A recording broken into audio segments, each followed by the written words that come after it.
আজ ২৮ আগস্ট, একটি তারিখ যেখানে অধিকার আন্দোলনের ঐতিহাসিক ঘটনা, ব্যবসা জগতের দৃঢ় নেতৃত্ব, বিশ্ব সাহিত্যের সৃজনশীল বিপ্লব একসাথে জড়িয়ে আছে।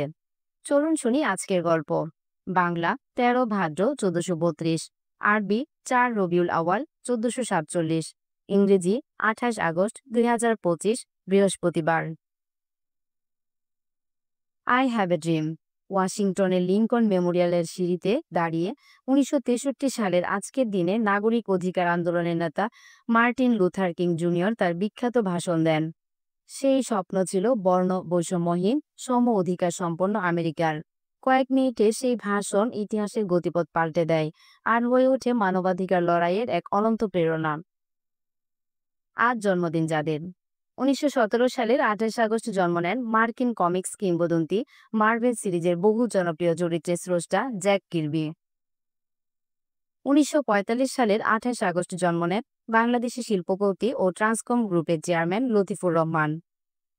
জ্যাক কির্বি, যাকে বলা হয় the king of comics, Captain America, Fantastic Four, Thor, Avengers, Iron Man, Hulk, X Men সহ অসংখ্য চরিত্র দিয়ে তিনি শুধু সুপারহিরোর জগতই তৈরি করেননি, তিনি কল্পনাকে দিয়েছিলেন রঙিন ডানা।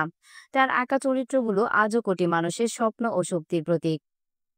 লতিফুর রহমান, বাংলাদেশের শিল্পক্ষেত্রে সততা ও দীর্ঘমেয়াদী দৃষ্টিভঙ্গির প্রতীক। ট্রান্সকম গ্রুপের মাধ্যমে তিনি সংবাদপত্র, ব্যবসা ও শিল্পের ভুবনে যে মানদণ্ড তৈরি করেছেন তা আজও অনুসরণীয়। তিনি দৈনিক প্রথম আলো ও দ্য ডেইলি স্টার পত্রিকা, এসকে ফার্মাসিউটিক্যালস এবং বাংলাদেশের বাজারে আন্তর্জাতিক ফাস্টফুড চেইন পিৎজা হাট ও কেনটাকি ফ্রাইড চিকেনের জন্য সমাধিক পরিচিত।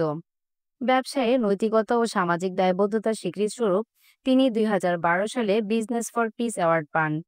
তার নীতিনিষ্ঠ নেতৃত্ব প্রমাণ করেছে সফল উদ্যোক্তা মানে শুধু মুনাফা নয়, বরং সমাজের কাছে জবাবদিহিতা ও মূল্যবোধের ধারক হওয়া। জ্যাক কির্বির সৃজনশীলতা আর লতিফুর রহমানের সততা একসাথে আমাদের শেখায় স্বপ্ন আর নীতি, এই দুই পথ ধরেই ইতিহাসে স্থায়ী আসন গড়ে নেওয়া যায়।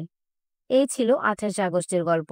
যদি ভালো লেগে থাকে লাইক দিন, বন্ধুদের সাথে শেয়ার করুন, কমেন্ট করুন আর পেজটিকে ফলো করুন। আর যদি আপনার বা আপনার কোনো প্রিয়জনের জন্মদিন হয়, তবে মিলিয়ে নিন বিখ্যাত কোনো ব্যক্তির জন্মদিনের সাথে আর তা কমেন্টে লিখুন। আর প্রতিদিন নতুন গল্প শুনতে চোখ রাখুন তারিকের গল্পে।